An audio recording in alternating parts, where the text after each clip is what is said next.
आदरणीय बालवीर साहू जी अध्यक्ष जिला साहू समाज भिलवाड़ी, अन्य सभी उपस्थित मंच पे महानुभाव, इस ग्राम के सभी उपस्थित महानुभाव, मातृशक्ति, प्यारे बच्चे, आप सभी का स्वागत है आज के इस कार्यक्रम में। विषय बहुत बड़े हैं, मुद्दा बहुत गंभीर है, समस्याएं बहुत हैं समाज में, और उसकी जब हम चिंतन करते हैं, उसमें जब हम विचार करते हैं, तो आप ऐसा मानिए कि जैसे हम एक बहुत बड़े गलत डायरेक्शन पे जा चुके हैं। कुछ जो भी समाज में कुछ गड़बड़ हो रहा है, जो भी चीजें गलत चल रही हैं, उसको ठीक करने का एक बहुत बड़ा अभियान लेकर के हम चल रहे हैं।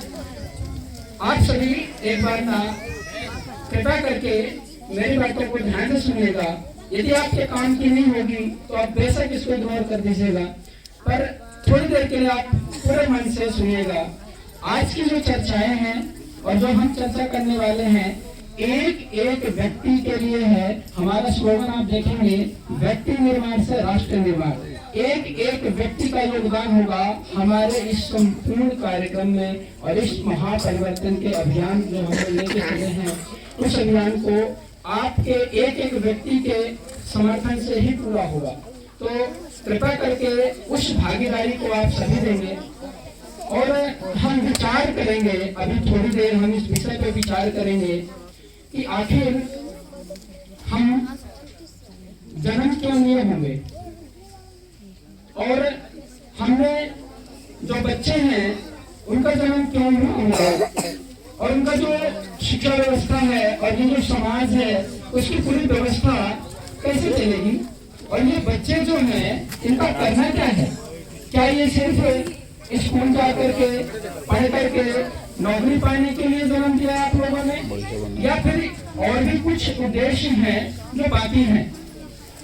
विचार करिएगा और समझिएगा, और थोड़ा सा चिंतन करेंगे हम थोड़ी सी पीछे जा करके कि हमारा देश 800-700 साल मुगलों का गुलाम रहा, 200 साल अंग्रेजों का गुलाम रहा ये देश।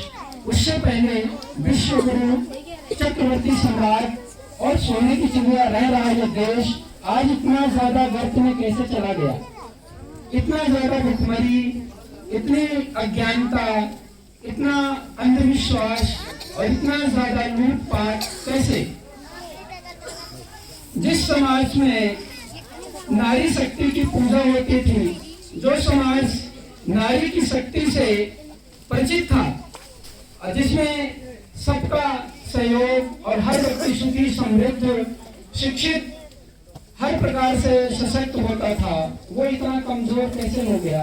थोड़ा सा विचार करेंगे तो आपको बहुत गंभीरता और बहुत गहराई मिलेगी इसमें। मेरी माताएं बैठी हैं, मैं आपको बता दूं माताएं, कोई बात नहीं है, बच्चे हैं, थोड़ा बहुत शैतानी चलता है, पर बच्चों में ऐसा नहीं शैतानी करते रहे। ध्यान दीजिएगा कि आपके लिए ही कार्यक्रम है। और हम जब नस्ल बचाओ की बात करते हैं तो नस्ल बचाओ में बच्चे का भी नस्ल बचाना है, मानव का भी नस्ल बचाना है, गाय का, पशुओं का भी, बीज का भी, ये सब का नस्ल बचाना है। आज सबसे बड़ी समस्या ये है कि हमारी नस्ल ही खराब हो गई है। पूरी की पूरी नस्ल को बिगाड़ दिया इस व्यवस्था ने। किसी भी समाज को यदि सशक्त बनाना है या उस समाज को कमजोर करना है तो वो निर्भर करती है उसकी शिक्षा व्यवस्था। जिस समाज की शिक्षा व्यवस्था जैसी होगी वो समाज वैसा ही होगा। दूसरा, जिस समाज की नारी शक्ति जैसी होगी, महिला जैसी होगी, वो समाज वैसा ही होगा। पूरे समाज के निर्माण में मातृशक्ति ही सबसे बड़ी शक्ति है। तो माताएं भी ध्यान देंगी इस बात को कि आपके कंधे पर भी बहुत बड़ी जिम्मेवारी है। और मेरे भाई, मेरे बंधु और मेरे यहाँ जो पिता तुल्य जो भी बुजुर्ग बैठे हैं, आप सभी ध्यान दीजिएगा कि हर व्यक्ति के कंधे में बहुत बड़ी जिम्मेवारी है, और बहुत कुछ हानि हो चुका है इस समाज का, बहुत गर्त में जा चुका है, बहुत हानियां हो चुकी हैं। अब ना हो आगे, हम उसके लिए तैयार हो जाएं, अपनी पीढ़ियों को बचा लें, उसके लिए हमें तैयारी करनी होगी। तो कैसे करेंगे, उसकी क्या रणनीति होगी। कैसे बचेगा समाज, कैसे बचेंगे बच्चे, कैसे बचेंगे मिट्टी, कैसे बचेगा वायु, कैसे पानी, सब कुछ बचाना होगा। तो सब कुछ बचाने के लिए संपूर्ण व्यवस्था पे हमको बात करनी होगी, संपूर्ण व्यवस्था पे बात करनी होगी। तो मैं फिर से शिक्षा व्यवस्था पे आ जाता हूँ। ये देश गुरुकुल शिक्षा पद्धति से चलता था। यहाँ कभी जो बच्चे पढ़ लिख करके निकलते थे वो सिर्फ शिक्षा नहीं, संस्कार, चरित्र, ये सब कुछ लेकर के निकलते थे। सूर्य की तरह तेज वाले हमारे यहाँ पर हुआ करते थे बच्चे, शीतलता हुआ करती उनके माथे में। वो बच्चे आज देखिए, आज के बच्चों को बेचारों का लटका हुआ मुंह, चिंता, तनाव छोटे छोटे बच्चों पे अनावश्यक रूप से डाल दिया। पढ़ाई इतना वर्डन नहीं है, पढ़ाई इतना वो नहीं है कि बातें पे लोड लेकर के और पढ़े रहे। पढ़ाई बहुत नॉर्मल सी चीज है, सीखना बहुत नॉर्मल सी चीज है। उससे बड़ी चीज है सीखने के लिए तैयार करना और तैयार होना। वो नहीं हुआ, वो क्रम बिगड़ गया। बच्चे निर्माण करने की जो हमारी प्रक्रिया थी वो बिगाड़ दी गई। जब मकौले ने शिक्षा पद्धति बनाया इस देश का, हमारे यहाँ स्कूल का कॉन्सेप्ट नहीं था, हमारे यहाँ गुरुकुल का कॉन्सेप्ट हुआ करता था। गुरु के कुल में पढ़ते थे। गुरु का कुल मतलब गुरु अपना परिवार बना करके रखता था, उसको अपने परिवार का हिस्सा बना कर रखता था और पढ़ाता था। ये व्यापार नहीं था। शिक्षा जो वर्तमान में व्यापार बना हुआ है कि आपके पास रुपए होंगे तो पढ़ पाएगा आपका बच्चा, वरना खिचड़ी खा के घर आ जाएगा सरकारी स्कूल से, पढ़ नहीं पाएगा। तो मकौले ने रिसर्च करा कि इस भारत देश को कमजोर करना है, इस भारत देश को यदि रीढ़ की हड्डी यदि इसको कमजोर करनी है इस देश को, तो सबसे पहले उसने कहा कि इसकी शिक्षा व्यवस्था बदल दो। शिक्षा व्यवस्था बदल दो, पढ़े लिखे तो होंगे, देखने में तो डिग्रियां बहुत होंगी, पर पढ़े लिख करके मूर्ख ही होंगे। ये समझ नहीं होगी कि क्या करना है, इस समाज को कैसे व्यवस्थित करना है, खुद को कैसे व्यवस्थित करना है, ये समझ बिल्कुल नहीं होगी। वो पढ़ा लिखा तो होगा, वो ये तो कहेगा कि मैं पढ़ा लिखा हूँ, पर यदि उससे कहा जाए कि तुम कर क्या सकते हो, तो ये नहीं बताएगा कि मैं कर क्या सकता हूँ। ये कहेगा कि मैंने एमए हूँ, मैं एमए तो हूँ, पर पूछा जाए कि तुम झाड़ू लगा रहे तो बोलो नहीं जी मैं तो एमए हूँ। तुमको कंप्यूटर चलाना आता, बोलो ना जी मैं एमए हूँ। तो एमए है तो करेगा क्या भाई, बोलो वो तो नहीं पता जी एमए हूँ मैं। तो ऐसी है शिक्षा व्यवस्था। इस शिक्षा व्यवस्था में आप बच्चों को कितना ही पढ़ा लीजिए, कितना ही कोर्स लीजिए, कितने ही आप दिन रात इनको पढ़ा लीजिए, इसका परिणाम क्या आएगा, होगा क्या इससे? 100 में से 100 नंबर आप करवा दीजिए बच्चों का, पूरे के पूरे भारत देश के सबके सब बच्चों के पूरे के पूरे नंबर आ जाएंगे, होगा क्या इससे? पूरा नंबर ले लिया हो जाएगा, बनेगा कुछ, होगा क्या इससे कुछ? और जिन्होंने ले लिया है पूरे के पूरे नंबर, उनसे पूछो क्या कर रहे हैं। जिस बच्चे ने जितना ज्यादा मार्क लाया है, जितने ज्यादा परसेंटेज आए हैं, वो बच्चा उतना ही परेशान है बेचारा। देख लीजिए आपके आसपास यदि होंगे तो। फिर किस मतलब की ये पढ़ाई,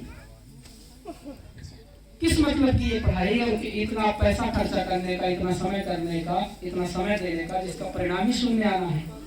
इसका मतलब हमको इस व्यवस्था से तो अलग कुछ एक ऐसी व्यवस्था देनी होगी जहां पे पढ़ करके बच्चा अपने काम करने के लिए योग्य बने।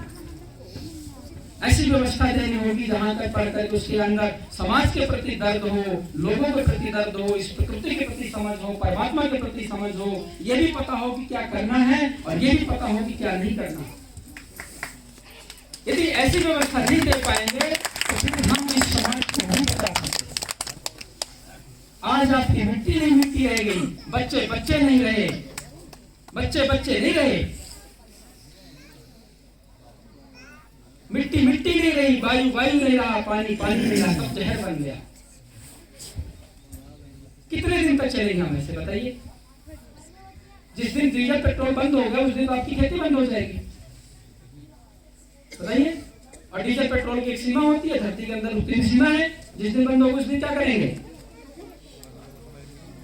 आपके बैल तो रहे नहीं, बैल तो जाके कत्ल खाने में कट रहे हैं, गाय बची नहीं। आज की जो क्षमा चाहूंगा मैं सत्य को बोलने के लिए, आजकल की जो बच्चियां हैं जो अभी वर्तमान में हैं, लगभग 90% से ज्यादा बच्चियों में बांझपन आ चुका है। बच्चे पैदा करने का सामर्थ्य नहीं बचा। कहाँ से आएगी आपकी पीढ़ियां, कहाँ चलेगा आपका पीढ़ी, बताइए। पुरुषों में जो आजकल लड़के हैं उनमें सामर्थ्य नहीं बचा। तो तो कैसे चलेगा आगे? वंशावली कैसे चलेगी? हम ऐसे चलते रहेंगे, ऐसी व्यवस्था चलती रहेगी। तो विचार करना होगा। और हम जो समाज की रीढ़ होती है, जो समाज की मेन चीज होती है शिक्षा, जहाँ से सब कुछ तैयार होता है, राजनीति भी जहाँ से होती है, जहाँ से व्यापार भी होता है, जहाँ से कृषि भी होती है, जहाँ से अध्यात्म का मार्ग निकलता है, सब कुछ जहाँ से निकलता है, उसको यदि हम मजबूत कर लें, हम हर चीज को मजबूत कर लेंगे, पूरे समाज को मजबूत कर लेंगे। इसलिए हमने स्लोगन दिया, नस्ल बचाओ एवं व्यवस्था परिवर्तन महाअभियान। इस अभियान को व्यक्ति व्यक्ति तक पहुंचाना होगा। व्यक्ति जब तक व्यक्ति नहीं समझ में आएगा, व्यक्ति नहीं समझेगा, तब तक राष्ट्र का निर्माण नहीं हो सकता। राष्ट्र किसी सरकार से नहीं चलता। आप बीजेपी से कांग्रेस बना लो, कांग्रेस से बीजेपी बना लो, कुछ नहीं होना इससे। सारे अपने अपने आएंगे, मजे लेंगे और निकल लेंगे। आप वैसे के वैसे ही रहेंगे, क्योंकि समाज लोगों से चलता है, सरकारों से नहीं चलता। जैसे लोग होंगे वैसा समाज होगा, वैसी सरकार होगी। सरकार तो आपने बनाई है ना, तो ये सब कुछ समझना होगा। तो उसके लिए क्या होगा, कहां से शुरुआत होगी? उसके लिए शुरुआत करने के लिए मैं बता दूं, आपको अपने घर से शुरुआत करना होगा। अब घर से शुरुआत करने का मतलब है आपकी जितनी भी चीजें हैं उन सबको पहले देखना होगा कि जो आप कर रहे हैं क्या वो सही है या गलत है। यदि सही है, आपको लगता है कि ठीक है, तो फिर आप करते रहिए। पर यदि लगता है कि उसमें कुछ गड़बड़ है, तो ठीक करने के लिए आगे आना होगा। आगे आने के लिए तो पहले समझ विकसित करनी होगी ना। यदि खेती भी कर रहे हैं तब यूरिया डीएपी डाल रहे हैं, और यदि हमको यूरिया डीएपी से अलग खेती करनी है तो फिर समझना होगा कि कैसे होगी, उसके लिए ट्रेनिंग। तो हम इस पूरी व्यवस्था को बदलने के लिए यदि हम एक चीज पे जोर दें तो हमको शिक्षा व्यवस्था पे काम करना होगा। और शिक्षा व्यवस्था का काम ये होता है कि आपके पास जो बच्चा है, पहले आप समझिए, आपके घर जो बच्चा आया है वो परमात्मा का बनाया हुआ एक विशेष कृति है, विशेष, बहुत विशेष है वो बच्चा। और कोई भी ऐसा बच्चा नहीं है जो कमजोर हो, और किसी भी बच्चे का ऐसा दिमाग नहीं जो कुछ भी नहीं कर सकता हो। सब बच्चे को परमात्मा ने कुछ ना कुछ करने के लिए विशेष बनाया है। और मैं पिछले 3 वर्षों से हरियाणा में इस बात की रिसर्च पे लगा हुआ था कि यदि हमको ये समझना हो कि कौन बच्चा क्या कर सकता है, तो उसके लिए कुछ तो बनाया होगा। आप सोचिए कि यदि हम मोबाइल भी खरीदने जाते हैं तो एक कैटलॉग मिलता है अलग से कि आपके पास ये जो मोबाइल है कैसे चलेगा, ये पढ़ करके देख लेना। मिलता ही नहीं मिलता। तो जब उसने बच्चा बनाया है तो उसने कैटलॉग नहीं दिया होगा कि ये बच्चा है, इसको पहले समझ तो लो ये है कैसा, और इसके दिमाग को तो देख लो कि ये करने के क्या लायक है, तब तो आप पढ़ाएंगे कि पहले उसको लट लेकर के पढ़े रहेंगे उसके पीछे। और स्कूल में हो क्या रहा है, बच्चा स्कूल जाता है, मास्टर खड़ा हो जाता है, सारे दिन को भड़ास निकालता है, बच्चों का लट लेके भरा रहता है, फिर बेचारा शाम को बच्चा भी रोता हुआ आता है, मास्टर भी घर जाके फ्रस्ट्रेट होता है फिर। और ये प्रक्रिया निरंतर चलती रहती है। मैं किसी भी टीचर को गलत नहीं बोल रहा हूँ, जो भी यहाँ पे टीचर बैठे हैं क्षमा चाहूंगा। ऐसी व्यवस्था ही दी गई है हमको कि आप कुछ नहीं कर सकते। जब आपकी व्यवस्था ही वैसी है तो आप किसी व्यक्ति को नहीं कोस सकते। यहाँ किसी एक व्यक्ति की गलती नहीं है, ये पूरी व्यवस्था ही वैसी है। इस पूरी व्यवस्था को ठीक करने के लिए ही तो हम बात कर रहे हैं, इसलिए कोई एक व्यक्ति दोषी नहीं है। बच्चा निर्माण करने का ये बिल्कुल ही तरीका गलत है कि स्कूल गया, वो सिलेबस दे दिए, उस सिलेबस को रट्टा मारो, परीक्षा दो, आगे जाओ, पिछले साल का भूलो, फिर आगे साल का रट्टा मारो, फिर पीछे भूलो, फिर आगे जाओ, पीछे भूलो, आगे जाओ, ऐसे जाते जाते सब कुछ पीछे का खाली हो जाता है, आगे बढ़ता है। और 12वीं जाते जाते 11वीं तक का सब कुछ सपाटा, कुछ भी नहीं बचता उसके पास। और फिर 12वीं पास करने के बाद फिर पूछता मैं क्या करूं। फिर सबसे ज्यादा भीड़ निकल जाती है डॉक्टर और इंजीनियर बनने वालों की। सारे समाज में डॉक्टर इंजीनियर ही बनाएंगे, कुछ और बनाएंगे। और भी तो चाहिए हमको, डॉक्टर इंजीनियर के अलावा भी तो लोग चाहिए। तो जब परमात्मा का बनाया हुआ ये बच्चा है और परमात्मा ने कैटलॉग भी दे रखा होगा, तो मैं और हमारे जो वहाँ लोग थे उनसे हमने रिसर्च करके और ये पूरी प्रक्रिया पाली, और मेरे पास वो टेक्नोलॉजी आ गई है। और उससे वो टेक्नोलॉजी ऐसी है कि 3 साल से ऊपर हम किसी भी बच्चे के दिमाग पर ये बता सकते हैं उसका दिमाग क्या करने के लिए बना हुआ है। ये टेक्नोलॉजी आज मेरे पास है और हम इसी में काम करते हैं। जब हमने देखा तो इतनी टेक्नोलॉजी हमारे पास है कि हम बच्चे का दिमाग पढ़ के ये बता सकते हैं कि बच्चा क्या करने लायक और क्या करने के लिए बना है। फिर भारतीय संस्कृति की जो प्राचीन प्रक्रिया थी संतान निर्माण की, जहाँ बच्चे की पूरी मस्तिष्क का पूरा उपयोग कराया जाता था, वो पूरा क्रम हमको पता चल गया। अब मुझे लगा कि हमारे पास तो बहुत अच्छी चीज मिल गई, तो इसको दे किसको, लेने वाला कौन होगा? तो जो लेने वाले लोग हैं उनके पास ही जाना होगा, क्योंकि सरकारों को कोई भी समझा हुआ व्यक्ति नहीं चाहिए, सरकारों को चाहिए गुलाम। सरकार को समझदार व्यक्ति नहीं चाहिए, समझदार व्यक्ति बगावत करता है, बगावत के व्यक्ति सरकारों को नहीं चाहिए, गुलाम व्यक्ति को चाहिए। और हमको चाहिए बगावत करने वाला बच्चा। आपके घर में बच्चा होता है ना, प्रश्न करते ही टीचर क्या बोलते हैं, बहुत ज्यादा बोलता है, चुप हो जाए। और ऐसे कर करके डेली हम बच्चे को रोकते हैं उसकी एक्टिविटी को कराने से, और आखिरी पॉइंट पे बच्चा जा करके ये कह देता है आप तो मुझे मेरी मर्जी से कुछ करने ही नहीं देते, और लास्ट में फिर पूछता अब बताओ मैं क्या करूं। फिर ऊपर कर लेता है पैर खाट में और नीचे करता है सर, और माँ बुलाती है बेटा कुछ कर ले, तो बोलता है मैं क्या करूं, क्योंकि जब वो करने के लिए करता था अपने से तो तब तो उसको रोका जाता था। और जब 20 साल का 25 साल हो जाता फिर घर वालों से पूछता बताओ मैं क्या करूं। आपने पूरी पढ़ाई का समय और पूरा धन तो खर्च कर दिया, और उसका परिणाम ये आ रहा है कि नौकरी ना लगे अभी, तो फिर पढ़ा लिखा जो वर्ग है उसका बेचारे का टाइट हो जाता हुलिया कि करे क्या वो, बताइए। और मैं आपको बताऊं एक बड़ी बात ये है कि जो 12वीं तक की जो पढ़ाई है ये मात्र 2 से 2.5 साल से ज्यादा की है नहीं है। 2 साल से 2.5 साल से ज्यादा की 12वीं तक की पढ़ाई नहीं है। 15 साल इसमें हमारे बच्चों के खराब किए जाते हैं, और 15 साल का पूरा धन, बताइए 15 साल खराब करते हैं सिर्फ 2 साल की पढ़ाई को, और उसमें भी कोई परिणाम नहीं आता। तो निवेदन ये है कि क्या ऐसे ही चलने दें या इसमें कुछ एक्शन लिया जाए, इसमें कुछ काम किया जाए। मेरे ख्याल से यदि आप लोग इसमें हैं तो एक बार हाथ ऊपर करके समर्थन दीजिए कि इसमें कुछ करना चाहिए। एक बार सभी लोग हाथ ऊपर करें यदि आपको लगता है कि इसमें परिवर्तन की जरूरत है। आप सभी को लगता है परिवर्तन की जरूरत है, तो आप हमारे यहाँ पे स्लोगन देखिए, 5 कड़ियां हैं इसमें। सबसे पहले है प्रयोगात्मक आधुनिक गुरुकुलों की स्थापना। एक ऐसा गुरुकुल कि हम स्थापना करेंगे गांव-गांव में, जहां बच्चे का फीस नहीं मिल जाएगी, पूरी पढ़ाई फ्री होगी। वहां दक्षिणा सिस्टम चलता है। भारतीय संस्कृति में फीस नहीं चलती, भारतीय संस्कृति में दक्षिणा चलता है। दक्षिणा का मतलब होता है कि कोई जो जितना देने का सामर्थ्य रखता है वो उतना दे और उस गुरुकुल को चढ़ाए। और पढ़ने की प्रक्रिया में आपको बता दूं, माताएं बैठी हैं, बंधुजन बैठे हैं, कभी भी 8 साल से पहले बच्चे को स्कूल मत भेजिए। जब तक उसके दूध के दांत नहीं टूट सकते तब तक बच्चा पढ़ने के लिए तैयार नहीं है।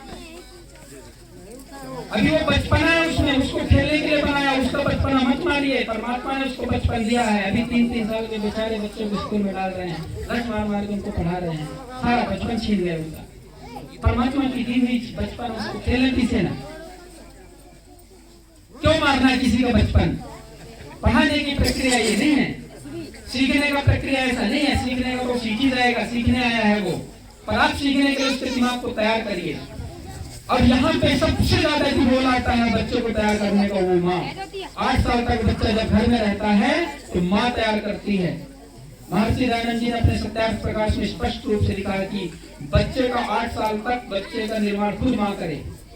हमारे भारतीय संस्कृति में 16 संस्कारों की बात होती है।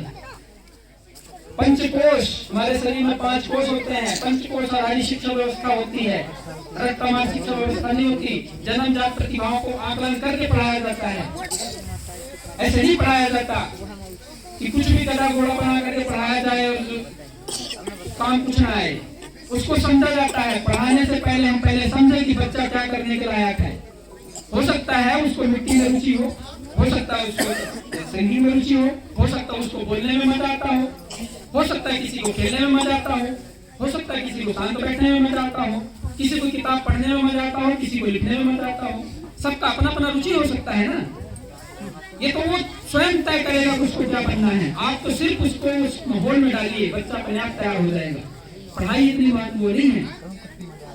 तो जो हमारे गुरुकुल होंगे वहां बच्चे की प्रतिभाओं को आकलन करके और फिर उसको पढ़ाया जाएगा। वैकल्पिक चिकित्सा, दूसरे पॉइंट पे है जहर मुक्त प्राकृतिक खेती। आप एक बात बहुत अच्छे से बैठा लीजिए आपके दिमाग में, और वो ये, यदि हम प्रकृति से कटेंगे, प्रकृति की व्यवस्था को बिगाड़ेंगे, तो वो प्रकृति विकृत रूप हमें देगी, और वही विकृत रूप आज हम सबके सामने है।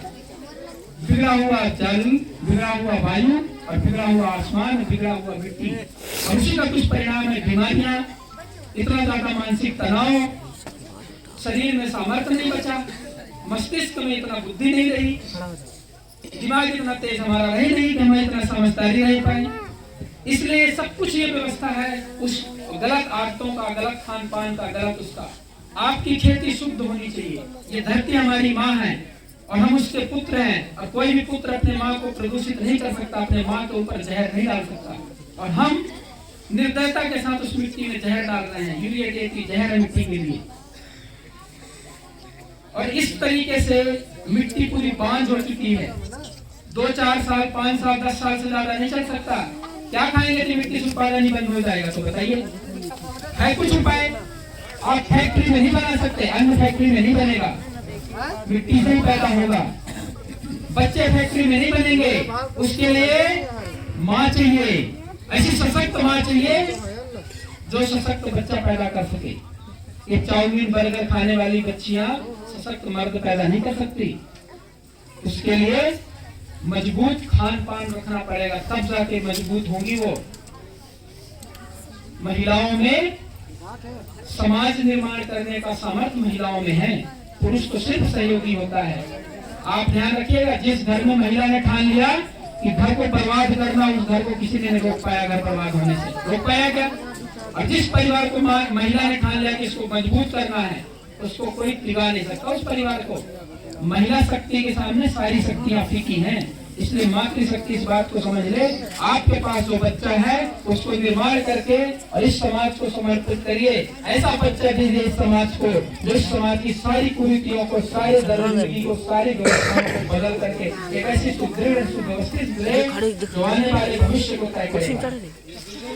भारत बहुत ही विशाल देश है और इसकी संस्कृति और इसका परंपरा बहुत विशाल है। विश्व को इसने दिशा दिया इस देश ने, और ये देश फिर से दिशा देने के लिए तैयार होगा जब हम वो बच्चे दे देंगे इस समाज को, वैसे सशक्त बच्चे दे देंगे। नौकरी के कॉन्सेप्ट में जीने वाले बच्चे इस समाज को उस लेवल तक धीरे जा पाएंगे। इसलिए इस नौकरी से निकलिए और आपके पास देखिए समाज में जो चारों तरफ है उससे एक समाज का निर्माण होगा। निर्माण प्रक्रिया में आइए, क्रिएटिविटी को लगाइए। आपके पास यदि खेती भी हो रही है तो डायरेक्ट मत बेचिए, उससे कुछ उत्पादन करके और उससे कुछ प्रोडक्ट बना करके बाजार में बेचिए। आपकी आमदनी बढ़ेगी, उससे बढ़ेगी। आपके पास यदि खेती है, मिट्टी है, आपके पास पशुधन है और आपके पास यदि लोग है, आपके पास यदि पानी है, तो फिर आपको कुछ भी नहीं चाहिए, सब कुछ आपके पास उत्पादन हो जाएगा। क्योंकि जिसके पास मिट्टी है वो सब कुछ उत्पादन कर लेगा। किसान को कभी नहीं गुलाम बनाया जा सकता, क्योंकि किसान कहता है तुम अपना रखो, मैं अपना उत्पादन करके और काम चला लूंगा। किसान कभी गुलाम नहीं होता। इसीलिए आपकी मिट्टी खराब की जा रही है कि आप एक दिन, जिस दिन आपकी मिट्टी से उत्पादन बंद हो जाएगा, जिस दिन आपके घर में बच्चे पैदा होने बंद हो जाएंगे, उस दिन आपकी कमर टूट जाएगी और फिर आप गुलाम हो जाओगे। फिर आप झुकोगे किसी के सामने। आप चाहते हैं कि आप कभी गुलाम न हो और आप चाहते हैं कि आप हमेशा सशक्त रहें और मजबूत रहें, तो आपको आपकी जो उत्पादन करने वाली क्षमता उसको कभी नहीं रोकने देनी होगी, वो कभी नहीं रुकनी चाहिए। इसलिए आपको पशुधन भी बचा के रखना होगा। आपके बच्चे के निर्माण में गाय का भी उतना योगदान है, आपके पड़ोस का भी उतना योगदान है, कुत्ते का भी उतना योगदान है, बिल्ली का भी योगदान है, चिड़िया का भी योगदान है, पक्षी का भी योगदान है, सबका योगदान है। एक एक जीव का योगदान इस प्रकृति की व्यवस्था को बनाने में, इस बच्चे के निर्माण में। बच्चे को आपको मैं बता दूं, बच्चे के निर्माण में आप कुत्ता भी बच्चे को सिखाता है, गाय भी सिखाती है, बिल्ली भी सिखाती है। जिसपे जितने भी पालतू जानवर जिसको हम कहते हैं ना, ऐसे उनको पालतू जानवर नहीं कहते, उनसे निकलने वाली एक वाइब्रेशन आपके बच्चे का मस्तिष्क को तैयार करती है। शहर में आईसीयू की जिंदगी जीने वाले बच्चों की हालत आप देखिए, आप कभी जाइए शहरों में और देखिए जो लोग शहर में रहते हैं एक छोटे से चार दीवारी के अंदर, उन बच्चों के जीवन बताऊं आपको, बेचारे स्कूल जाते हैं, उनको बिस्तर में खाना मिल जाता है, नहाने में जाते हैं, नहाए और कपड़े वही रख देते हैं। उन बच्चों को ना कभी झाड़ू लगाने को पता, ना उनको कभी अपने कपड़े धुलने को पता, ना उनको कभी खाना बनाना आता, ना उनको अपने लेकर खाना खा सकते, ना कभी थाली धुल सकते, ना वो पैदल चल सकते। वो जाते हैं स्कूल में जाएंगे, डेस्क में जाके बैठ जाएंगे, वहाँ उनको क्लास में आएगा, मास्टर पढ़ाएगा, फिर वापस चला जाएगा, घर आएंगे बस में बैठ करके। उनकी क्रिएटिविटी कहाँ है? कैसे जाएगी क्रिएटिविटी? ये आईसीयू वाली जिंदगी थोड़े देनी है कि सब कुछ पाइप के माध्यम से उसके शरीर के अंदर जाना है, उसको करने दीजिए ना। इसलिए गांव में जो जीता है वो राजा होता है। गांव का जीवन सर्वोपरि है, गांव का जीवन ही सर्वोत्तम है। गांव वाले शहर वालों को तो बेचारों की हालत खराब है, जो शहर में रहते हैं। क्षमा चाहूंगा पर उनसे पूछेगा कि कितनी समस्याएं हैं शहर में, पर जो गांव में रहते हैं देखिए आपके पास सब कुछ होता है चारों तरफ, कितना शुद्ध जलवायु परिवर्तन होता है, शुद्ध पानी मिल जाता है, सब कुछ आपके पास होता है। शहर में तो मैं देखा हूँ, मैं भुवनेश्वर में था, पड़ोस में आसपास वालों को नहीं पता कि वो कौन है, नहीं पता उनको बेचारों के पास में कौन है। कटे हुए लोग हैं समाज से, और समाज से कटा हुआ लोग आपके बच्चे को कहाँ लेके जाएंगे? आप ऐसे काट करके सबसे कहाँ जाएगा वो? इतना वो पढ़ भी लेगा, डिग्रियां भी हो जाएंगी, नौकरी भी लग जाएगी, फिर उससे क्या हो जाएगा? जीवन का मुख्य उद्देश्य तो है परमात्मा की बनाई हुई व्यवस्था भी तो है, शरीर के अंदर एक आत्मा भी तो है, उस आत्मा के उद्देश्य को भी तो समझना होगा। हमको आखिर में जाना कहाँ है? हम जो बनाना चाहते हैं जो बन चुके हैं, उससे पहले काफी लोग बन चुके हैं, डॉक्टर आईएएस सब कुछ बन चुके हैं। उनसे जाकर के पूछिए अब क्या करना है, वो भी परेशान है बेचारे। जीवन के मुख्य उद्देश्य से तो हम करते हुए हैं। इसलिए जन्म से बच्चे को ऐसा तैयार करिए तो अपने लक्ष्य की ओर बढ़े, प्रकृति को संतुलित करे, राजनीतिक व्यवस्था को सही करे, क्योंकि रुपए ही सबसे बड़ी समस्या है। सबसे बड़ी समाज की समस्या क्या है? रुपए। अब आखिरी लाइन पढ़ेंगे, मानक युक्त मुद्रा सम्मिलित स्वदेशी अर्थनीति। स्वदेशी अर्थनीति कैसे बनेगी? जब अपनी स्वदेशी में अपनी स्व मिट्टी की खुशबू आएगी। यहाँ पे लिखा हुआ है मानक युक्त मुद्रा सम्मिलित। मानक युक्त मुद्रा सम्मिलित का मतलब आप समझते हैं? मैं थोड़ा सा रुपए का मुद्रा सिखाना चाहता हूँ। आप सभी के पास यदि नोट हो तो निकालने या तो आपने पढ़ा होगा, उस रुपए में लिखा हुआ होता है मैं धारक को यदि 100 रुपए का नोट हो उसमें लिखा होगा 100 रुपए देने को वचन देता हूँ। लिखा होता है नहीं? यस।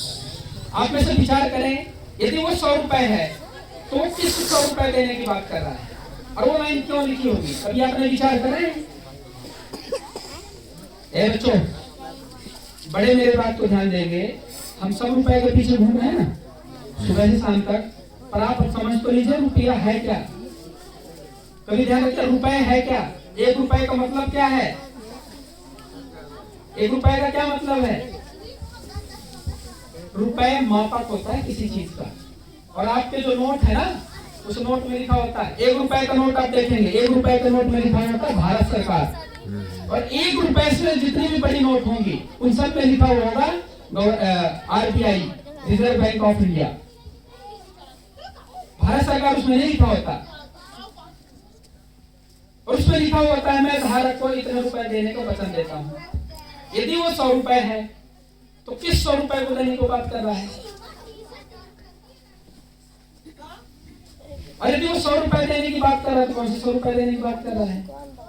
तो थोड़ा सा पीछे चलते हैं, मैं थोड़ा सा समय लूंगा इसमें, और चूंकि बहुत महत्वपूर्ण है आपको जानना, क्योंकि जब तक रुपए को नहीं समझेंगे ये रुपए हमारे दिमाग से नहीं निकलेगा। इस रुपए को समझना बहुत जरूरी है, कितना खतरनाक है ये रुपया, और इस रुपए से हम डेली किस तरीके से लूट रहे हैं, और कितना फ्रॉड है ये रुपया, आपको अभी समझ में आ जाएगा। अभी थोड़ी सा आपको इसके विषय में बताता हूँ। हमारे यहाँ एक राजा हुए हैं महाराजा शेरशाह सूरी। महाराजा शेरशाह सूरी के समय से लिखित प्रमाण मिलता है कि 1 रुपए का मतलब क्या है। हमारे यहाँ सोने और चांदी के सिक्के चलते थे, याद है? देखे किसी ने सोने और चांदी के 1 रुपए के सिक्के? जिसने देखे वो हाथ ऊपर करे। सोने चांदी के बच्चों शैतानी नहीं, यदि सोने चांदी के सिक्के देखे हाथ ऊपर करेंगे। ₹1 के चांदी का सिक्के का लिखित प्रमाण है और संविधान में ये बात लिखी हुई है। आप कभी भी पढ़ेंगे तो मिल जाएगा। 1863 का ये संविधान है, उसमें लिखा हुआ है, कोइनेज एक्ट में लिखा हुआ है कि ₹1 का मतलब होता है 11.664 ग्राम शुद्ध चांदी बराबर ₹1। रुपए मापा था, जैसे 1 किलो का मतलब होता है 1000 ग्राम, वैसे ₹1 का मतलब होता है 11.664 ग्राम शुद्ध चांदी बराबर ₹1। और मोहर चलता था, मोहर यदि सुना हो आपने नाम, तो उतना ही वजन इसका भी होता है। 11.664 ग्राम शुद्ध सोने को जिसको ₹10 कह देते थे उसको मोहर भी कह देते थे। यदि 10 चांदी के सिक्के आप देते हैं तो 1 सोने का सिक्का मिल जाता तो उतना ही वजन का। अंग्रेजों ने कहा कि ये जो चांदी के सिक्के आप जेब में लेके घूमते हैं वो गिर जाएंगे, कोई चोरी कर लेगा, वजन होगा। उन्होंने कहा एक काम करो, रिजर्व बैंक में आप ये चांदी के सिक्के रख दो, उसके बदले हम आपको पर्ची दे देते हैं। जब भी आप जितने सोने के सिक्के देते थे, चांदी के सिक्के देते थे, उतने की पर्ची बना के दे देते थे वो। यदि आपने एक सोने का मतलब चांदी का सिक्का मतलब ₹1 जमा करा, उनको सिक्का जमा करा, ₹1 की पर्ची दे देते थे, उसमें लिख देते थे कि मैं धारक को ₹1 देने का वचन देता हूँ। और कहीं भी जाता तो पर्ची ले तो उस बदले में उसको अपना चांदी का सिक्का मिल जाता था। और इस तरीके से अंग्रेजों ने क्या करा कि सारे देश का सोना चांदी का जो सिक्का था आरबीआई में जमा करवाया, उसके बदले में उन्होंने पर्ची लागू कर दी। और वो पर्ची में सब में लिख दिया कि जितना का पर्ची होता था उतने सिक्के जमा करवा लेते थे। और वो कह रहे थे कि जब लोगों को मिल जाता था पहले कि आप जाओ और बोलो हमारा चांदी सिक्का दे दो, आप अपनी पर्ची ले लो, वो पर्ची थी। और उन्होंने क्या करा कि जब पूरे देश का सोने और चांदी का सिक्का जमा हुआ तो उस सोने और चांदी के सिक्के को लेकर के भाग गए इंग्लैंड और भारत को थमा दिए पर्ची। तो आज ये पर्ची चल रही है और सोना और चांदी कभी भी ध्यान रखिएगा, रुपए सोने और चांदी से ही मापा जाता है। इसीलिए असली धन होता है सोना और चांदी, असली धन होता है गौधन, पशुधन, असली धन होता है हमारे लोग, असली धन होता है पानी। ये नोट नहीं है, इसके पीछे हमारी सारी एनर्जी, सारी ऊर्जा लग रही है ना, ये तो है ही पूरा फ्रॉड। और जा करके किसी भी बैंक मैनेजर से आप कभी प्रश्न कर देना, उसके पसीने छूट जाते हैं, उत्तर नहीं दे पाता। उसे पूछते हैं कि इस नोट में जो लिखा हुआ है इसका मतलब बताओ। आप जाकर के पूछना उससे, किसी भी बैंक मैनेजर से इसका मतलब बता दो जो नोट में लिखा है, उत्तर नहीं दे पाते हो। क्योंकि रुपए, जिस समाज का रुपए में ही फ्रॉड चल रहा हो, सोचिए वो समाज कैसे उन्नत करेगा। और इसके पीछे मैं बताता हूँ, बैंक समाज को कितना भयंकर तरीके से लूट रही है। जितनी भी बैंक है आप देखिए, सब होम लोन बांटती है, सबको घर बनाने को लोन दे देती है, और एक भी बैंक अपने खुद की घर नहीं बनाई, सब किराए पे चल रही है। एक भी बैंक आपको अपने खुद के घर पे नहीं मिलेगी, सबकी सब किराए पे चल रही है। और बांटती होम लोन है, अपना खुद का घर नहीं बनाती है, पर दूसरों को घर बनाने के पैसे दे रही है। बैंक के पास कहां से आते हैं इतना रुपए, कहां से लाते हैं इतने रुपए, लोन बांटे जा रहे हैं। हाँ, रुपए सोना और चांदी से ही बनता है, नहीं है। तो आपके पास जो नोट है ना, सोना चांदी जाके मांग लो, मिल जाए तो भारत सरकार के पास है नहीं, सारा तो लिया, हम बेचारे लूट रहे हैं। अब बैंक क्या करती है, आप लोन लेने जाइए, एक अलग अकाउंट बनाती है, लोन अकाउंट, कभी उसी अकाउंट में पैसे नहीं देती। तो यहाँ तो बहुत भयंकर गड़बड़ चल रहा है। इसलिए कह रहा हूँ, इस पूरी व्यवस्था को बदलने की जरूरत है। इस रुपए के कॉन्सेप्ट से बाहर निकल के और हमको सोचना होगा कि हम कैसे व्यवस्थित कर सकते हैं पूरे समाज को। और हम जब तक एक संगठित नहीं होंगे, एक विचार पे बात नहीं करेंगे, एक मुद्दे पे नहीं आएंगे, तब तक हम ऐसे ही बढ़ते रहेंगे, रोते रहेंगे, कोसते रहेंगे एक दूसरे को, गालियां देते रहेंगे एक दूसरे को, कुछ नहीं होना।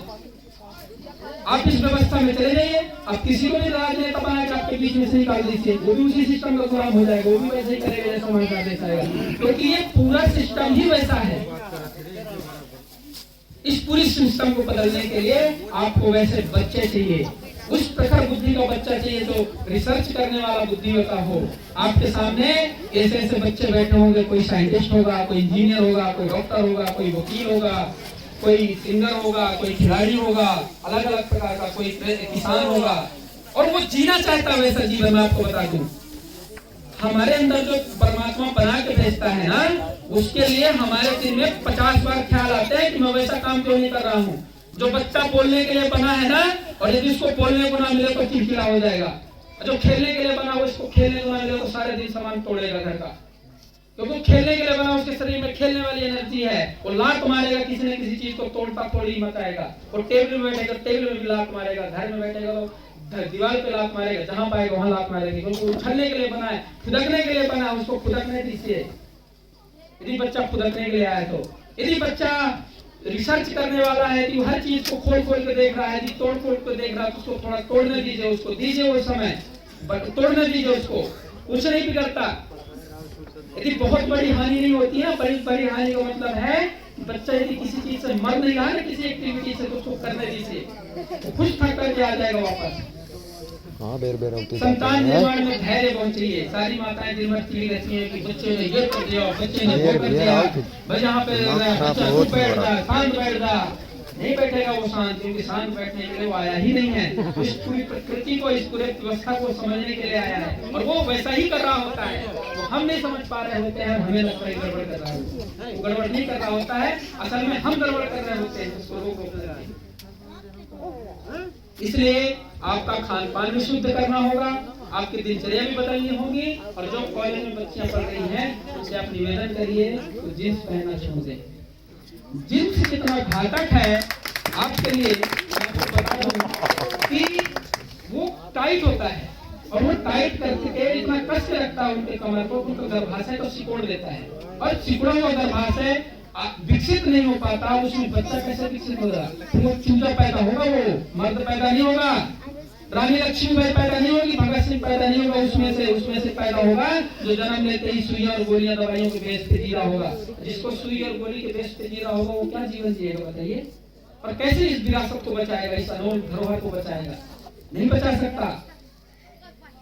इसलिए आज की जो लड़कियां हैं, वर्तमान में जो बेटियां हैं, उनकी गलती नहीं है बेचारियों को, उनको वैसा समाज ही मिला है, उनकी गलती नहीं है। जो टीवी में नंगा नाच करने वाले, ये जो एक्टिंग करने वाले, जिनको हीरो कहते हैं ना, ये हीरो नहीं है, ये आपके सबसे विनाश करने के कारण है। ये जितने भी फिल्मी स्टार हैं, जितने भी खेल वाले खिलाड़ी हैं, स्टार जिनको बनाए हैं, ये सबसे ज्यादा घातक है आपके बच्चे के लिए।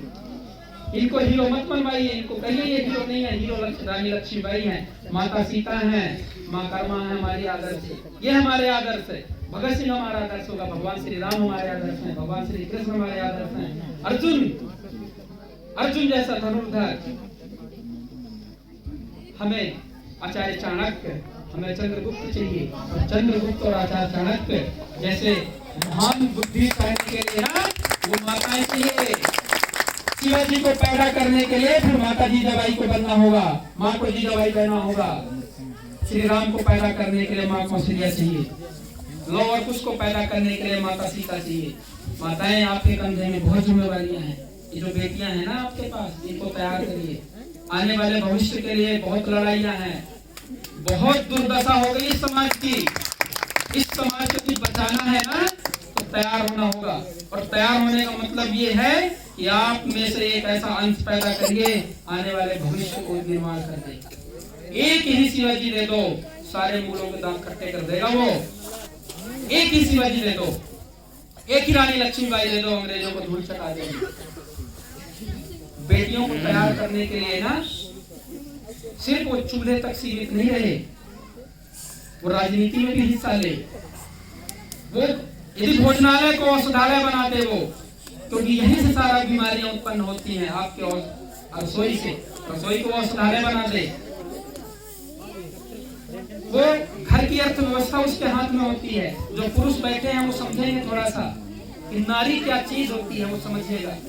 नारी शक्ति कितनी बड़ी चीज होती है, वो समझिएगा। उसके हाथ में 3 चीजें होती हैं।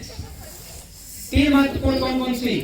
एक रसोई, दूसरा घर का अर्थव्यवस्था, और तीसरा बच्चा। इन तीनों को जैसा चाहे वैसा बना सकती है वो।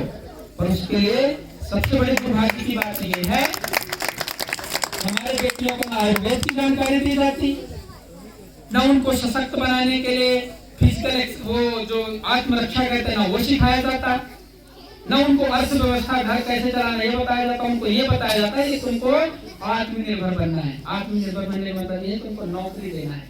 और जितनी लड़कियों ने नौकरी पाया है ना, उनके दिमाग में दो सबसे पहले चीजें आती है, क्या मैं बच्चा पैदा करने के लिए आई हूँ, दूसरा क्या मैं नौकरानी हूँ तुम्हारे घर की। पहले ही बोलती है ये जिन बच्चियों ने। तो मेरा निवेदन है मातृशक्ति से कि आपका मुख्य काम बच्चा पैदा करना ही है, क्योंकि वही एक ऐसा काम है जो आप पुरुष से हटके कर सकती है। क्योंकि पुरुष बच्चा पैदा नहीं कर सकता, और यदि बच्चा पैदा ही नहीं होगा तो पीढ़ी कैसे चलेगी, वंशावली कैसे चलेगी। और जो बच्चे पैदा होंगे सूजी और गोली के बल पे होंगे, आईसीयू में बच्चा पैदा होंगे, फिर उसको बच्चा मत कहिए, उसको इस समाज का और भारत का बच्चा तो बिल्कुल मत कहिए, वो बच्चा नहीं होगा। आप नहीं बोल सकते। देखिए ना अपने बूढ़ी दादियों को, कभी उनको हॉस्पिटल जाना नहीं पड़ा बच्चा पैदा करने के लिए, और आज एक भी नॉर्मल डिलीवरी नहीं हो रही है। क्यों? क्योंकि जो घर की महिलाओं को सशक्त बनाने के लिए और उस गर्भ को मजबूत करने के लिए चीजें जो हमने हटा दिया, वो जो हम चक्की चलाते हैं ना हाथ से, उसकी रोटियां भी स्वादिष्ट होती हैं और माताओं का शरीर भी मजबूत बनता है। वो जो हम चटनी बनाते हैं ना सिलबट्टे में, उसका चटनी भी स्वादिष्ट होती है और वो शरीर भी मजबूत होता है। सबसे ज्यादा बीमारी आज महिलाओं में है, क्योंकि जो उनको स्वस्थ करने वाली चीजें थी वो तो मशीन आ गई उनके हाथ में, अब वो कर रही है मेहनत।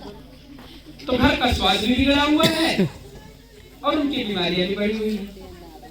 जब तक मेहनत नहीं करेंगे, जब तक चक्की नहीं चलाएंगे, तब तक आपका नॉर्मल डिलीवरी नहीं होगी, घर मजबूत नहीं होगा, बेटियां मजबूत कर बनाना ही होगा। इसके अलावा कोई उपाय है ही नहीं। आपको समझना ये होगा कि आपके कंधे में कितनी बड़ी जिम्मेवारी। आप अपना घर ठीक कर लीजिए, अपना घर ठीक कर लीजिए। बस बच्चों को जो भी बाजार से मिलने वाली पैकेट बंद चीज है उसमें एक बार पढ़ तो लीजिए लिखा क्या है। जो पैकेट बंद चीजें बच्चों को खिलाते हैं एक बार उसमें पढ़ लीजिए कि लिखा क्या है। स्पष्ट रूप से लिखा हुआ होता है उनमें, जितनी भी तली भुनी चीज होती है उसमें इंग्रेडिएंट्स में आपके पढ़े लिखा होता है। पहली लाइन में लिखा होता है पाम ऑयल। आपको पता है पाम ऑयल क्या है? दुनिया का सबसे घटिया तेल, दुनिया का सबसे घटिया तेल है पाम ऑयल, जो सीधे ही आपके पेट को और दिमाग को खराब करता है। वो रोज हमारे बच्चे खा रहे हैं, बताइए कैसे बने बुद्धिमान। लोगों को लगता है कि बच्चा रो रहा है मोबाइल दे दो, बच्चा रो रहा है लाके पैकेट वाली चीजें दे दो। अरे जो दे रहे हो उस पर विचार तो कर लो, दे क्या रहे हो, उससे अच्छा तो जहर दे दो। कम से कम रोज रोज मरने से एक ही दिन मर जाएंगे, वो बढ़िया होगा। मोबाइल और बाजार की चीजें देने से तो जहर देना अच्छा होगा बच्चों को। मेरे बात को बुरा नहीं मानिएगा, लेकिन ये बहुत समझने की बात है जो आप बच्चों के साथ कर रहे हैं कि बच्चा रोया नहीं कि मोबाइल दे। अरे रोने दो ना, रोने से क्या होगा, थोड़े से आंख की पकड़ी साफ हो जाएंगे और क्या आंख ही मजबूत होगी। रोने दीजिए थोड़ा सा, कुछ नहीं बिगड़ता रोने में उसके, पर आपको मोबाइल देने में बहुत बिगड़ता है। छोटे छोटे बच्चों को मैं देखता हूँ वो ब्रश दे देता हूँ, उसमें लगा देंगे इतना कोलगेट। उस कोलगेट में भी एक बार पढ़ लो लिखा क्या है। एक बार जो कोलगेट और जो पेस्ट लेकर आप बाजार से आते हैं उसमें लिखा क्या है पढ़िए। उसमें स्पष्ट रूप से लिखा होता है फ्लोराइड। फ्लोराइड मतलब समझते हैं?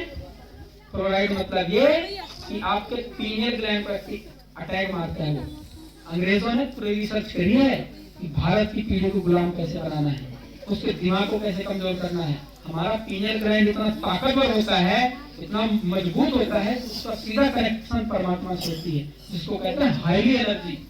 और जो हाईली एनर्जी से कनेक्टेड होगा ना, वो किसी को गुलाम नहीं होगा, वो मजबूत और सशक्त होगा। इसीलिए फ्लोराइड जैक वाला पेस्ट आपके बच्चों को दिया जाता है, ताकि उसका दिमाग सोचने समझने का सामर्थ्य बचपन से ही मर जाए, ताकि बड़ा होकर के गुलाम नहीं बने, जी हजूरी करे। वो सब बच्चों का जी मार दिया हम अपने हाथों से। आप मुखारी कराइए ना, सीधे सीधे दातुन कराइए, आप नीम का कराइए, छुले का कराइए।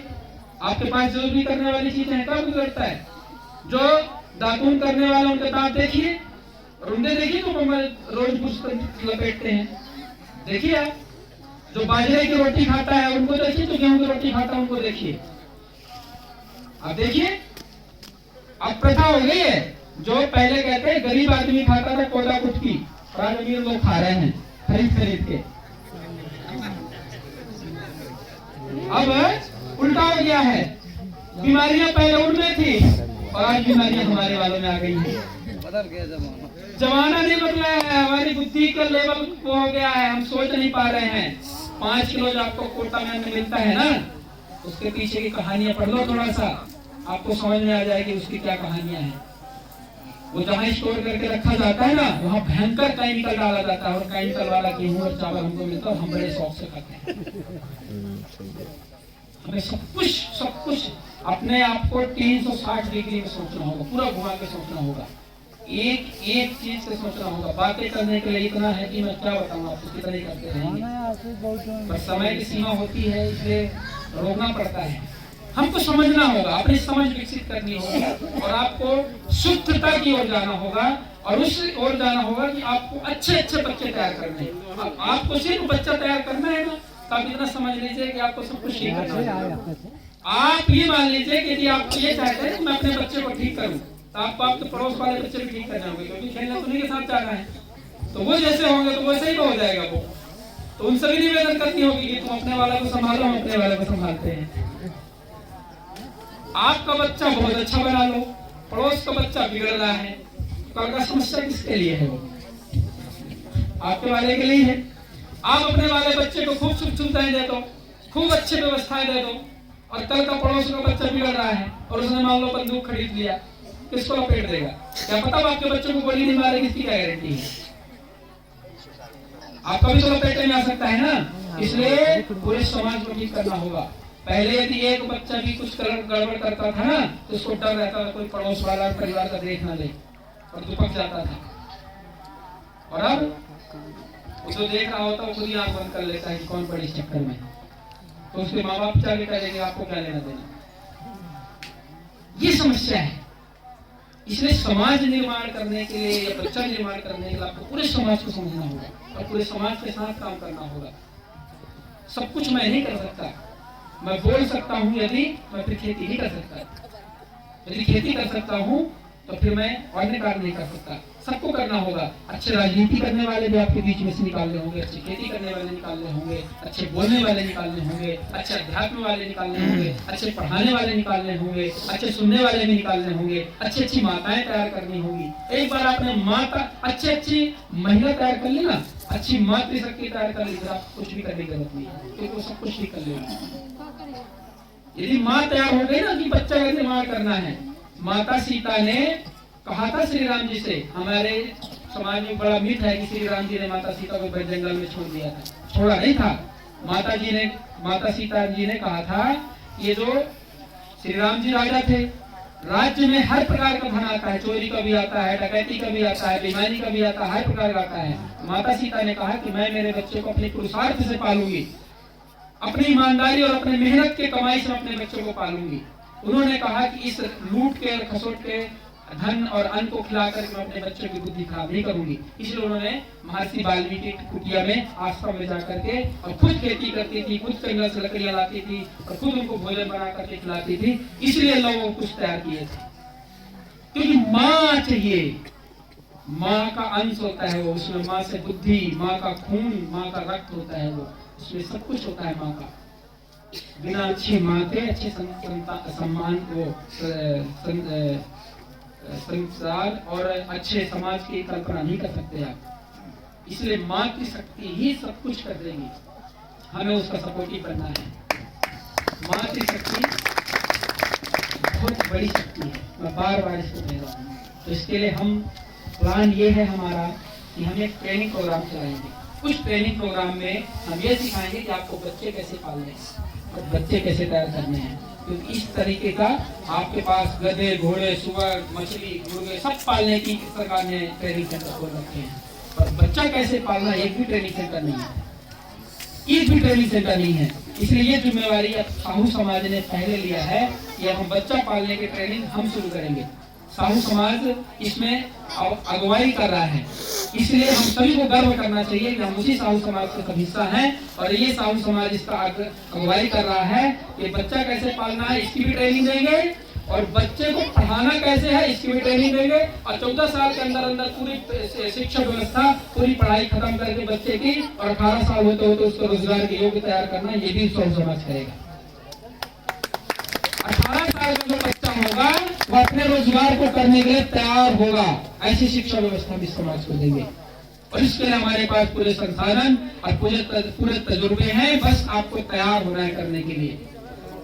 क्योंकि हमको सीमेंट का घर नहीं चाहिए, हम मिट्टी के घर में रखेंगे बच्चे को। मिट्टी का घर, शुद्ध वातावरण वाला घर, जहाँ गाय के गोबर से लेप होगा, उस घर में रखेंगे। ऐसे प्रकृति के बीच में रखेंगे बच्चों को। महानुभाव, हम आपको बता दें, आपकी भी ट्रेनिंग होगी। यदि माँ की ट्रेनिंग होगी ना, तो बाप की भी ट्रेनिंग होगी। बाप को भी कैसे माँ का सपोर्ट करना है ये भी पता होना चाहिए, नहीं कि दारू पी के आया और माँ को गाली देने लग गया। आपको भी अपनी आदतें सुधारनी होगी। राजश्री, गुटखा, तंबाकू, इसको भी समझना होगा कि आप जो खा रहे हैं और जो थूक रहे हैं वो लार जा रहा है घर मुंह से बाहर। चून, तंबाकू, राजश्री जो हम खाते हैं ना, हमारे मुंह में सलाइवा होता है जिसको लार कहते हैं, जो भोजन को पचाता है, और हम भरते हैं राजश्री, उसको थूक देते हैं बाहर। लार मुंह से बाहर नहीं जाना चाहिए, क्योंकि भोजन पचाने का एक मुख्य उसमें तत्व होते हैं, और वो बाहर जा रहा है, पाचन शक्ति कमजोर होनी ही होनी है। इसको भी समझिए। एक एक क्रिया को समझना होगा कि आपके करने से क्या क्या हो रहा है। आपको खेती करने की भी हम ट्रेनिंग देंगे, उसके लिए भी हम एक व्यवस्था बनाएंगे। जिस दिन आप लोगों ने 100 लोग खड़ा कर दिया, उस दिन हम बुला के ट्रेनर और ट्रेनिंग करवा देंगे। फिर गर्भ विज्ञान, गर्भ का काम एक साइंस है, और गर्भ में ही बच्चे का पूरा निर्माण कैसे होता है उसकी भी पूरी ट्रेनिंग होगी। राजनीति कैसे करनी है, राजनीति की पूरी दशा और दिशा बदलनी, उसकी भी ट्रेनिंग होगी। और अर्थव्यवस्था अपनी स्वदेशी नीति पे कैसे होगा, अपने गाय से, अपने बैल से कैसे इस पूरी अर्थव्यवस्था को बनाएंगे। गाय हमारे भारतीय संस्कृति की स्तंभ है, वो आधारभूत स्तंभ है। आप गाय के बिना संस्कारवान और उच्चतम समाज की कल्पना नहीं कर सकते। समृद्ध समाज की जो कल्पना है वो गाय ही करेगी। आपका ट्रैक्टर तो जाने वाला है, बहुत दिन के लिए नहीं हो ट्रैक्टर। आपके बैंक लूट पाट के भागने वाले हैं, जिस भी दिन को जूते पड़ेंगे ना उस दिन ये भाग लेंगे। फिर बचेंगे कौन? जो बेचारे काम करने वाले। पहले हमको क्या पता, हम तो कर्मचारी हैं। आपका पैसा भी डूबने वाला है, इसलिए जो पैसे बैंक में रख रखे हैं ना, उसको बहुत बढ़िया तरीके से मिट्टी में सोने में बदल लो जल्दी से, क्योंकि मिट्टी कहीं नहीं जानी, सोना कहीं नहीं जाना, आपके पास ही रहेगा।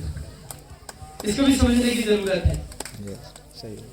आपके पास जो धन है, असली धन की ओर कमाइए ना। असली धन कमाने का मतलब आपके पास गाय, आपके पास मिट्टी हो, आपके पास लोग हो, ये असली धन। ज्ञान विज्ञान हो, बुद्धि अच्छी सशक्त हो, ये है असली धन। आयुर्वेद, वैकल्पिक चिकित्सा पद्धति। वैकल्पिक चिकित्सा का मतलब ये है कि हमारी जो परंपरागत तरीके से चिकित्सा आ रही थी, आयुर्वेद, नेचुरोपैथी, एक्यूप्रेशर, जहाँ से हाथ दबा के सर दर्द ठीक कर देना, पैर में दबाते हैं और इधर ठीक हो जाता है। एक छोटी छोटी बारीक पॉइंट होते हैं शरीर में, उससे ठीक हो जाता है शरीर। घर के रसोई से ही पूरी चिकित्सा कर देना, वो वैकल्पिक चिकित्सा के अंतर्गत आता है। प्रजा नियंत्रित दल मुक्त राजनीति, ये बहुत महत्वपूर्ण टॉपिक है जिस पे हम चर्चा करेंगे। कि अभी जो राजनीति हो रही है वो दिल्ली में बैठ करके या भोपाल में बैठ करके तय कर दिया जाता है कि ये आपका नेता होगा, वो आपके लिए अच्छा है बुरा है उससे कोई लेना देना नहीं। अरे आप तय करिए ना कि आपका नेता कौन होगा। आप लोग उठाइए आपके पीछे नेता, कोई भी जो नेता है वो तो आपको तय करना होना चाहिए ना। हम जिस गांव में बैठे हुए हैं, इस गांव में जो कुबरा गांव है, इस गांव की क्या समस्या है, कुबरा गांव की क्या दिक्कतें हैं, और वो दिक्कतें कैसे ठीक होंगी, कुबरा के लोग तय करेंगे कि दिल्ली और भोपाल से बैठ के कोई तय करेगा? बताइए। कुबरा वाले तय करेंगे ना, क्योंकि कुबरा वालों को अच्छे से पता है। कुबरा में भी कोई लड़ाई हुई है, कोई झगड़ा हुआ है, तो कोई जैसी नगर में या कोई व्यवहारी में, कोई शहरों में बैठ करके कैसे नहीं आएगा भाई, उसको क्या पता। लेकिन दुर्भाग्य देखिए, केस वो लड़ रहा है, निर्णय वो दे रहा है जिसको कुछ पता ही नहीं है, जिसको नहीं ये पता कि जो लड़ा है वो कौन है, जिसके साथ हुआ है वो कौन है। वो केस वो ले रखे हैं जिनको भी वो नहीं पता, और फिर एक बार लास्ट में फैसला हो जाता है। ध्यान रखिएगा, फैसले होते हैं वहाँ, न्याय नहीं मिलता।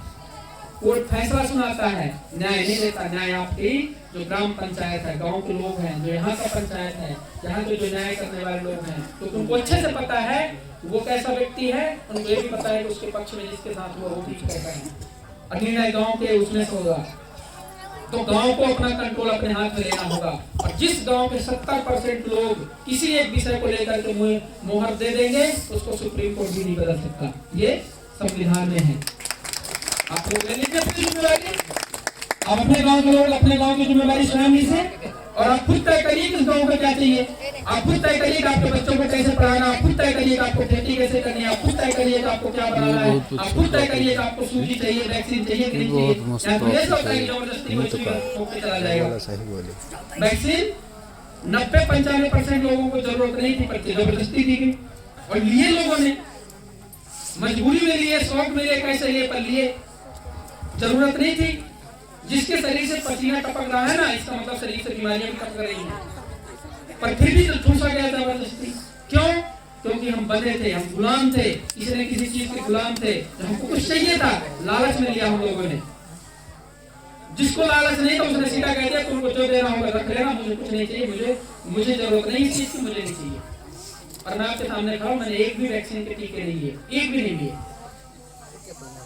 कितनों ने ले लिए? क्योंकि उनको नहीं चाहिए था। जिसको नहीं चाहिए तो नहीं चाहिए। इसलिए आप अपनी व्यवस्था स्वयं बनाइए। और व्यवस्था बनाने का मतलब यह है कि पहले पूरे लोग बैठे और वो तय करें कि आपको शिक्षा व्यवस्था कैसी चाहिए, वो आप तय कर लो। उसके लिए एक स्थान तय कर लीजिए, वहां पे बिल्डिंग बन जाएगी, वहां पे सारे आपके और आपका गांव का व्यक्ति ही उसको चलाएगा, कोई बाहर से नहीं आएगा। ट्रेनिंग हम दे देंगे पर चलाएगा वही जो इस गांव का है। कोई बाहर का नहीं आएगा इसको संभालने के लिए, कोई चलाने के लिए। फिर कृषि खेती आपको कैसी करनी है आप खुद तय करिए, और उस खेती से जो प्राप्त होगा उसको कहां बेचना है आप खुद तय करिए। ये सब कुछ तो तय किया जा सकता है ना, बनाया जा सकता है। तो व्यवस्था आप खुद बनाइए। तो 70% लोग यदि किसी बात को लेकर के वो कर दे, प्रस्ताव बना दे, वो सुप्रीम कोर्ट को मानना पड़ेगा। उसमें किसी का कोई वो नहीं, आपको इसमें ना किसी सरपंच का दस्तखत चाहिए, ना किसी ग्राम पंचायत का दस्तखत चाहिए, कुछ नहीं चाहिए। बस ग्राम सभा चाहिए, गांव के लोग इकट्ठे हो जाए और उसमें साइन कर दें। सुप्रीम कोर्ट को मानना ही पड़ेगा, कोई ऑप्शन नहीं उसके पास, क्योंकि ये संविधान में है। बस हो गई। अब अपनी व्यवस्था बनाने के लिए तैयार हो जाइए। मेरे ख्याल से अभी बातें करेंगे तो बहुत बातें निकलेंगी और समय की भी एक सीमा है। तो मैं आप लोगों ने मेरी बातों को सुना, उसके लिए आप सभी बधाई के पात्र हैं और आप सभी को बहुत बहुत धन्यवाद।